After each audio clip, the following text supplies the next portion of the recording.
Hey guys, I have a cool chord for you today. This one's great if you play jazz and R&B and you want to get that more advanced sound. The way I'm going to show it to you is by solving a puzzle, a harmonic puzzle. We're going to take two keys that are somewhat unrelated. Actually, what is that noise? There's something, a helicopter, an airplane?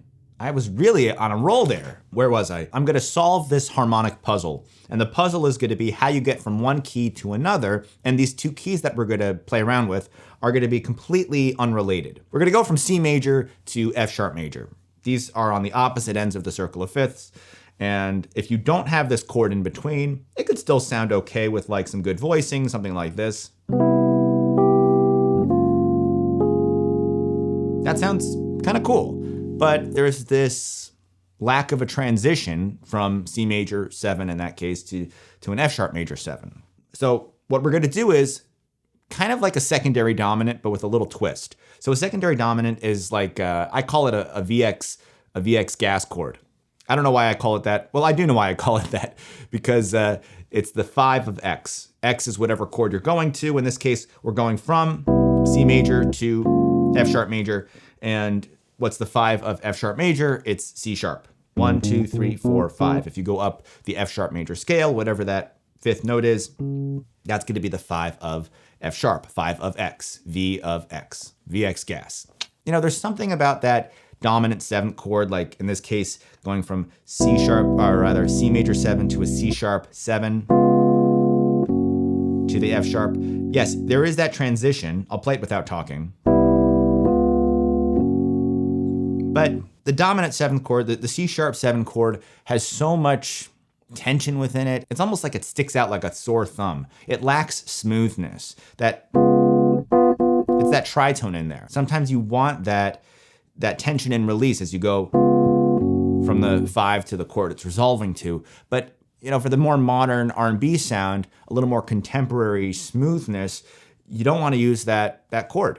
So instead, we're going to keep the C sharp down below, but on top of it, we're going to play a B major 7 chord, like that. And when you put the C sharp down below, it sounds like this. Now this chord is actually called C sharp 13 sus. That A sharp up there, that's the 13, and the sus refers to the 4. It's a sus 4 chord. Now that chord has some tension to it, like it feels unresolved, but it doesn't have the corniness of the C sharp 7 chord. So here's what it sounds like in context.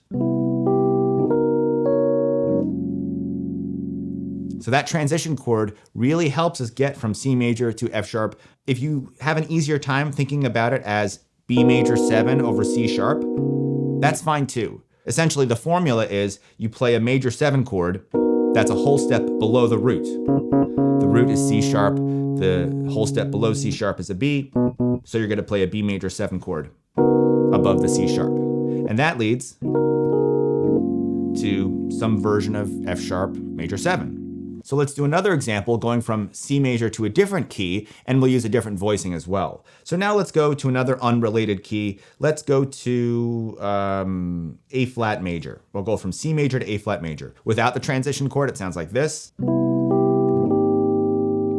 That's not bad, but let's smooth it out. Let's try it with the secondary dominant. So what's the VX chord? What's the 5 of X? X is A flat. What's the 5 of A flat? It's E flat. 1, 2, 3, 4, 5. So let's try this. C major 7. There's E flat 7 going to A flat major 7. Not bad, but for the contemporary sound, I think that just a plain Jane dominant 7th chord sounds a little hokey to me. So let's do the 13 sus chord. It's going to be the same root. It's going to be an E flat chord, but now it's going to be E flat 13 sus, also known as D flat major 7 over E flat.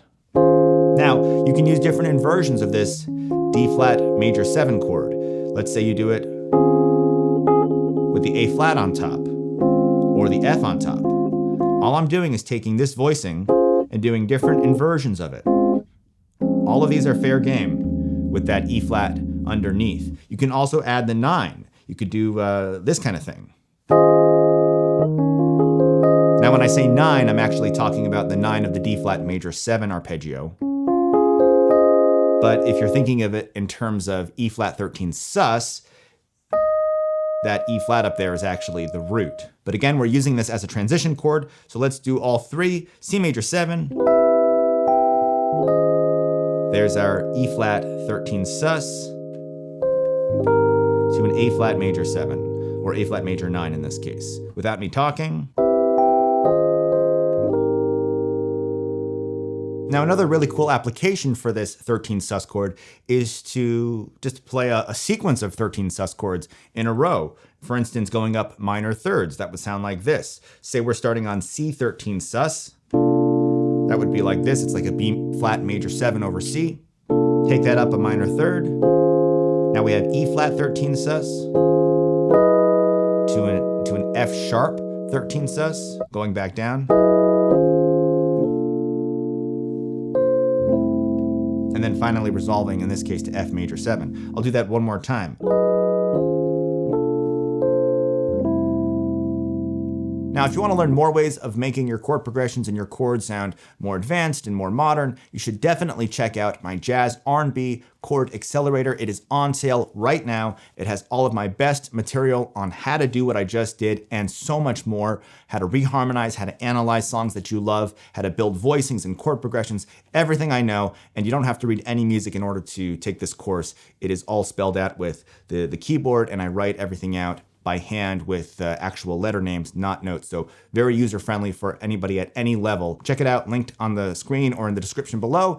And in the meantime, you can also check out this video here where I will show you some more cool stuff that you can play on the piano. Thanks for watching. Bye-bye.